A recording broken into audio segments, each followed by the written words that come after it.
and Humanitarian Forum, many of these families are struggling to find shelter, and nearly half of those displaced aren't registered, which means they'll have a hard time getting aid. Aid workers also report not only the struggle for food and health care, but the psychological effects of displacement. FSRN's Janine Eder reads for our reporter in Pakistan, Gabe Matthews.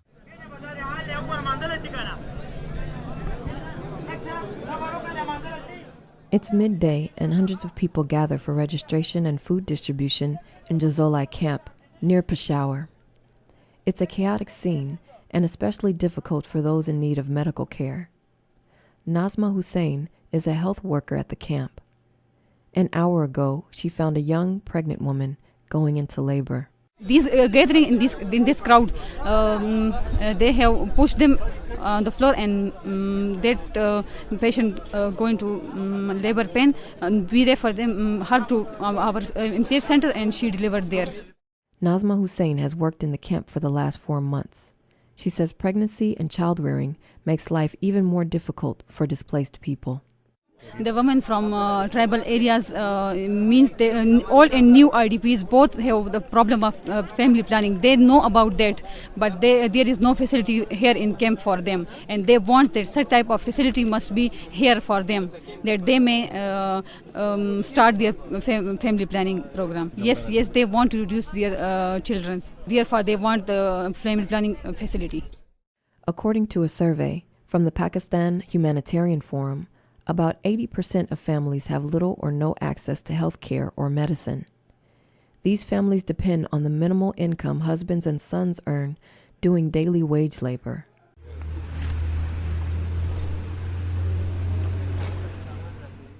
After a 10-hour journey from the tribal areas, another family reaches the Jazolai camp. The family consists of 10 members, including children and women. 45-year-old Zargula is head of the family. She says they had to leave their home in order to save their lives. There was heavy firing on us, and the bullets fell on our home like hail. Some huge firing made a hole in the earth and demolished houses. We have passed through miserable times, and even now we are in trouble. My children are fasting, even though it is not the month we usually fast, because we don't have anything to eat.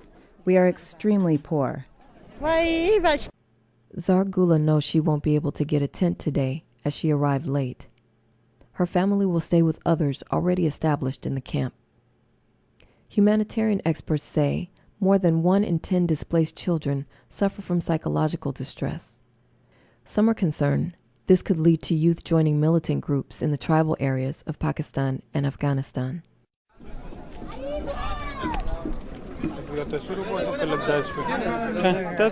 Humanitarian experts say more than 1 in 10 displaced children suffer from psychological distress. Some are concerned this could lead to youth joining militant groups in the tribal areas of Pakistan and Afghanistan. 8-year-old Alima stands quiet and nervous near her tent. She's pale and seems traumatized. She's here with her parents and 6 sisters. The firing was very close to our house. 5 or 6 men died in one place, while 7 died in another place near our house. I saw them, and they were buried in the field near our house. None of the men were my relatives, but all of them were from neighboring villages. I heard heavy firing and also sometimes low firing when we were leaving our home. According to the United Nations Refugee Agency, more than 400,000 individuals are registered at Jazolai camp as internally displaced persons. Out of these, about 70,000 live at the camp. The rest stay with families in nearby homes. Faiz Muhammad is chief coordinator of Pakistan's Disaster Management Authority and in charge of Jazolai camp. He says that the fresh massive displacement is a great challenge.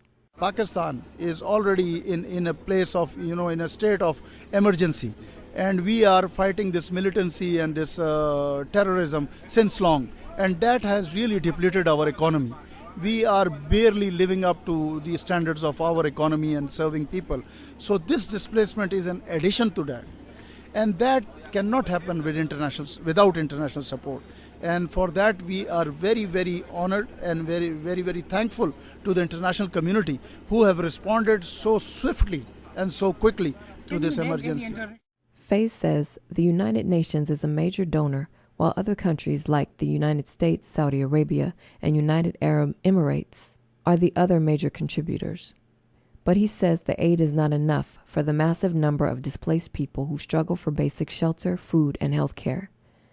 Government officials expect the IDPs will have to stay at this camp for more than a year, while the military operations in Khabir Agency continue. Reading for Gabe Matthews in Jalozai Camp in Pakistan, I'm Janine Eder.